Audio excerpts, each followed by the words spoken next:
You are listening to Viewpoints from PlaceCloud. Cultural researchers tell stories of places from around the world. For the full multimedia experience and to support the creators you enjoy, visit placecloud.io. We are standing in the Barbican Centre, among the brutalist buildings that form this complex. Nearby are remnants of the Roman wall, which hint at the long history of this site. Beside us is the church of St Giles, Cripplegate.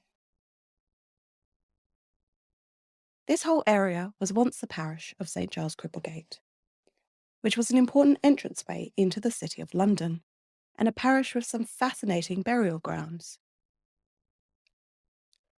In the medieval period, the Jewish community was only permitted one cemetery, and it was situated nearby. By the early modern period, the Jewish cemetery had disappeared, but 3 large Church of England burial grounds occupied the areas around us.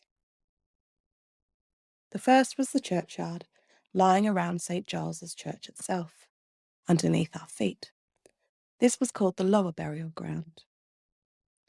It was enlarged in 1662 and 1667 into what was once the ditch outside the walls. The second burial ground was slightly removed in Whitecross Street, north of where we are today. This was known by the name of the Bear and Ragged Staff Burial Ground, or the Burial Ground at Whitecross Street, and the Upper Churchyard. And the final burial ground was the one lying adjacent to the pest house. This was where the poor of the parish were, for the most part, buried. And these were the grounds in the 17th century. There were at least 3 more burial sites over which the parish clerk possessed some authority. Bunhill Fields, which was known as Tyndall's, which was established in 1665. The Quaker burial ground adjacent to Bunhill Fields, which was established in 1661. And the new churchyard, also referred to as Bedlam or Bethlehem, which was established back in 1569. The parish of St Giles, Cripplegate kept meticulous records of those it's interred, and was one of the earliest to start recording the known cause of death in a response to an act that was passed in 1653. All their registers are now available online, and the inclusion of little details in the margins make for some fascinating reading.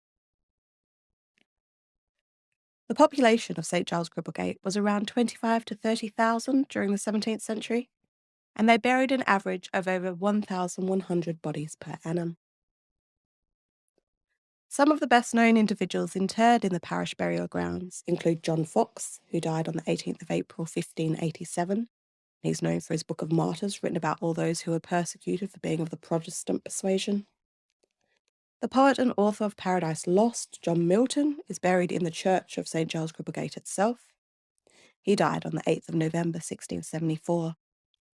John Bunyan, the author of The Pilgrim's Progress, is buried in the Bunhill Fields burial ground, where Daniel Defoe, the author of Robinson Crusoe, and William Blake, the painter, poet, printmaker, and visionary, are also interred. In the Quaker ground, the accepted founder of Quakerism, George Fox, is interred, as were other leaders of the movement. During the Second World War, St Giles, Cripplegate received extensive bomb damage, and most burial grounds, with the exception of the Bunhill Fields ground and the Quaker ground, have long since disappeared. Construction for the Barbican estate started in 1965, and it took 11 years to complete. It was designed by the architects Chamberlain, Powell, and Bonn, and was Grade 2 listed in September 2001. In 17th century London, I doubt they could have imagined that the parish of St Giles, Cripplegate would one day look like this.